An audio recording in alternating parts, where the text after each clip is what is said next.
رکھتے ہیں ان علماء و مفکرین کے مضامین کا جو مغربی تہذیب پر بڑی پکڑ رکھتے ہیں، گرفت رکھتے ہیں اور اس کے بارے میں معلومات فراہم کرتے رہتے ہیں۔ وہ علماء و مفکرین لکھتے ہیں کہ اب تہذیب مغرب کا یہ آخری دور چل رہا ہے۔ جو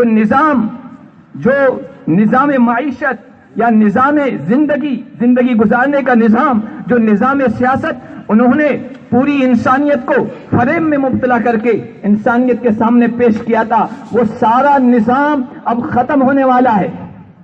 اب آگے نسل انسانی کو ایک نئے نظام کی ضرورت پڑے گی، اور نسل انسانی کے پاس کوئی آپشن نہیں ہے سوائے اسلام کے۔ پوری انسانیت کو ہمارے در پہ آنے کے سوا کوئی راستہ نہیں ملے گا۔ اس وقت کی ضرورت کو پورا کرنے کے لیے ہمیں اپنے اندر احساس پیدا کرنا ہوگا، اور ہمارے مدارس میں آنے والی یہ جو نسل ہے، یہ جو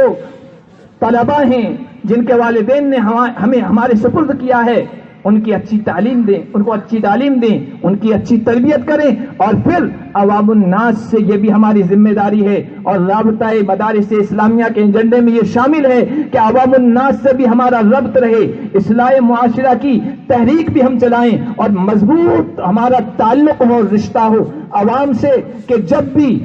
کوئی ضرورت پیش آئے اور کوئی ایسا وقت آئے کہ جس میں عوام کو ساتھ لینے کی ضرورت ہو، تو ہم عوام کو اپیل کر سکیں، عوام کو اپنے دوش بدوش کھڑا ہوا دیکھ سکیں۔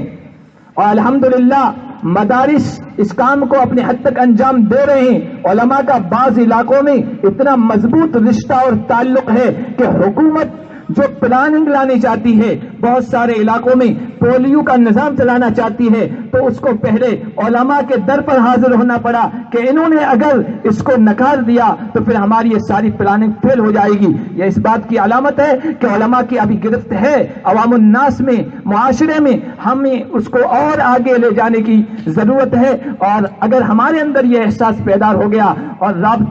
اس رابطے سے ہم جڑے رہے، رشتے سے جڑے رہے، تو انشاءاللہ مدارس تعلیم و تربیت کے میدان میں اور ترقی کریں گے کہ اٹھ اور ابز میں جہاں کا اور ہی انداز ہے، مشرق و مغرب میں تیرے ہی دور کا آغاز ہے۔ اسی بات پر میں اکتفا کرتا ہوں۔ وآخر دعوانا الحمدللہ۔